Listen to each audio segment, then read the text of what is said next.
Hello hello guys. तो हम लोग जा रहे थे नाकोड़ाजी, जो कि बाड़मेर डिस्ट्रिक्ट के अंदर आता है। तो वहाँ पे हो रखा था ब्लैकआउट एंड हम बहुत ही रिस्क के अंदर गए, खाते पीते गए एंड फिर भी इंजॉय करते गए। सोचा था कि क्या होगा, आई डोंट नो। एंड रास्ते में हमने पुलिस ने रोक लिया, अब क्या होगा भाई।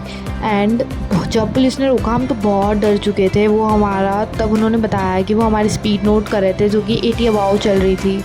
रोका, उन्होंने हमारा चालान काटा and then we go again. फिर सोचा कि व्लॉग बना लेते, बट इसने मुझे मना कर दिया। एंड फिर हम खाना खाने रुके। जब फाइनली इतने बड़े रूट पे हमको एक रेस्टोरेंट मिला एंड जब हम खाना खाने रुके, मम्मा बहुत थकी हुई थी, उनकी शक्ल देख के लग रहा है। पापा मेन्यू देख रहे थे, मम्मा ने एलपीली भी ली और खाने लगी, बिकॉज उनका तो फास्ट था तो वो कुछ खा नहीं सकती। मम्मा के पास की चीज़ें थी तो बहुत, बट बिना नमक की यार मम्मा के मिलना मुश्किल था। तो हमने हमारी सब्ज़ी मंगाई, हम सर्विंग कर रहे थे। देन क्योंकि हमें वापस निकलना भी था तो हमने सबने फटाफट खाना खाया। और कल हमारा पूनम का फास्ट था जी, बस अब पास ही था तो हम पहुंच ही गए थे नाकोड़ा जी। ये तो बस चमक सा सितारा है यहाँ। हम यही के हैं, मेवा नगरी के। पेरू जी का आशीर्वाद है, कुछ नहीं होना। लोगों से ब्लैकआउट से रिलेटेड बातें हुई हमारी। मेवा नगरी में कुछ नहीं होने और पेरू जी का आशीर्वाद है। मैं जाने के बाद सबने रेस्ट किया, क्योंकि कल सुबह हमें टाइम से उठ के रेडी होना था। और फिर सुबह उठे हम, चाय दूध पिए, ये मिल्की की शक्ल देख सकते हो। फिर मैं भी बाहर से थोड़ा घूम के आई। अंदर मिल्की तो रेडी हो गई थी नहा धो के मम्मा के साथ।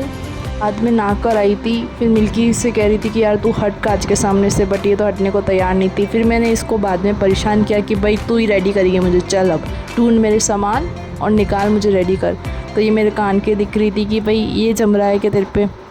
वीडियो बनाने के चक्कर में इतना टाइम पास करने के बाद समझ में आया, अरे यार पूजा की लाइन लंबी हो जाए उससे पहले रेडी होना है भाई। लगा तो कान के पहना दे, कोई से भी पहना, पर पहना रही तो यार इतनी बदतमीजी से पहना रही, मैं पहन लूँगी। फिर मैंने डिसाइड किया कि मैं अकेली रेडी हो जाऊँ। तो ये खुद की क्रीम लगाने लग गई और देन मैं पीछे उसको रेडी होती हुई दिखी तो ये मेरे को बाय कहती हुई निकलने लगी। फिर मैंने बोला अब मैं वीडियो नहीं बनाऊँगी। देन मंदिर में इसने मुझसे फ़ोन ले लिया था। बहुत ही प्यारा व्यू आ रहा था एंड बहुत प्यारी वाइब आई मंदिर में हमको।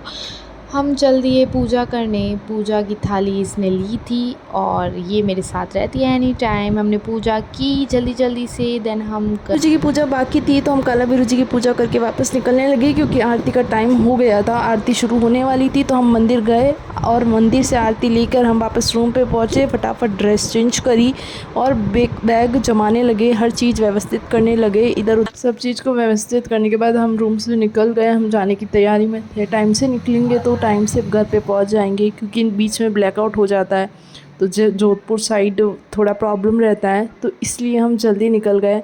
जैसे ही हम बैग पैक करने के बाद हम निकल पड़े थे। रास्ते में हमारे बुआ का घर पड़ता था, तो बुआ से मिलने के बाद वापस वहाँ से निकले, नाश्ता वाश्ता किया। दिन घर पे पहुँचे हम 12:30 बजे। And that's the vlog guys, bye bye.